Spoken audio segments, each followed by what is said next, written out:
Hello YouTube, this is an A Special, and today I'm going to have a look at the fact that Steam appears to have removed the region locking on Deadpool.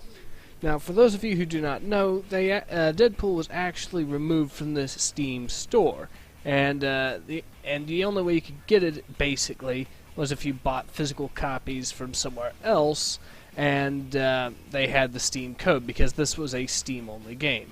So, anyways, of course, eventually most of the copies ran out, and the only ones that were left were the ones that were actually region-locked. So Russia, of all places.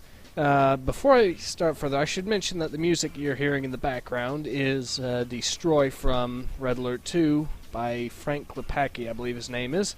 Very talented musician, excellent example of his work. But let's get back on topic. For the longest time, the only way you could get it was with a region-locked copy, which is what I ended up picking up, of all things.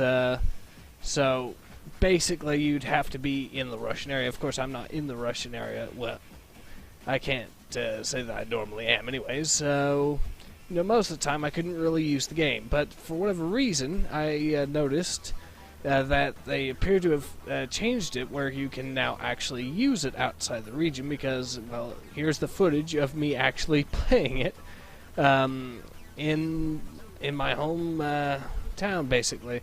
So while we're having a look at this here, I can talk a little bit more about this. Of course, this isn't the first time that a game has been removed from digital services.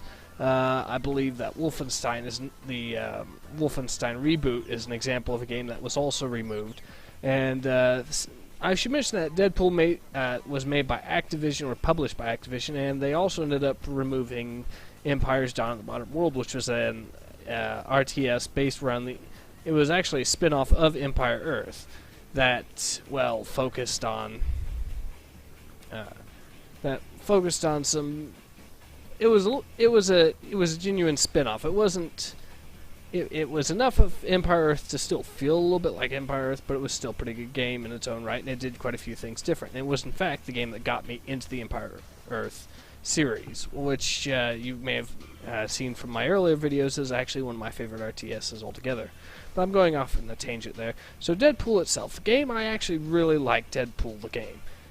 Which is, the strange thing is, it's not really that much different from what you'd expect from a lot of other hack and slash games. I mean, it's pretty much standard if it weren't for the humor and the character of Deadpool. Deadpool is what ultimately sells this game.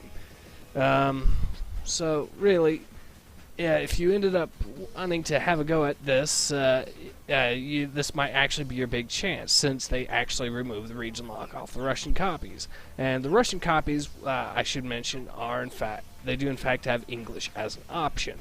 So it actually does.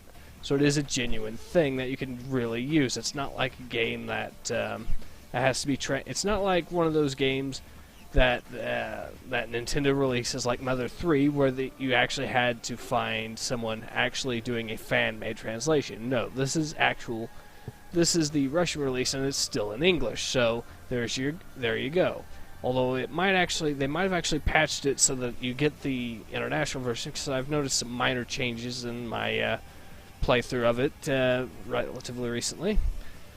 Ultimately, there's not really too much to talk about this, but it's a good thing, and it might actually be a good sign if when they do decide to release the Deadpool movie, that they might make this game available once again. Who knows?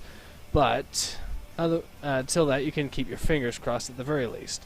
The fact that they removed the region locking on this, it might also, on the other hand, mean that they've put so little support into this game now that they don't sell it anymore, that they've literally taken off the region lock, which is kind of funny.